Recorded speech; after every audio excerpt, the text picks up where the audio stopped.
I just need 2 minutes of your time." Jayla pleaded with the future alpha of her pack, Alpha Nathan, of the Blood Moon pack. She had a hand on his arm. He was frowning down at that hand.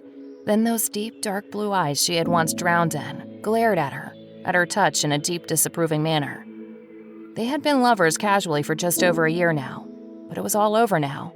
He had found his fated mate, gifted to him by the moon goddess herself.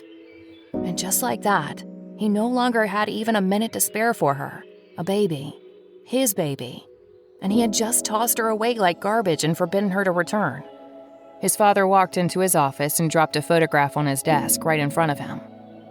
"The boy is definitely yours," he had stated, sounding very annoyed, jabbing a finger at the boy in the photograph. It was a picture of 3 children, a boy and twin girls, looked to be about 4 and 3 respectively.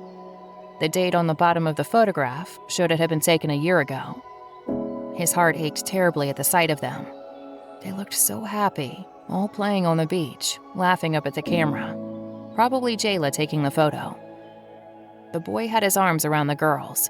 He could see the boy's fingers were digging into their sides. He was tickling them, and they were all laughing. All 3 of them had her jewel green eyes and were shiny with joy and happiness. But all of them had his blonde hair. Goddess, the boy looked just like him when he was that age. Havoc was growling in his mind, racing around like he was ready to rip out of him. "Ours!" He snarled at him.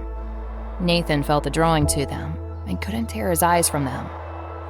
"They're all mine," Nathan replied without hesitation. He trusted Havoc's opinion 100%. He felt the draw to the 2 girls in the photo as much as he did the boy.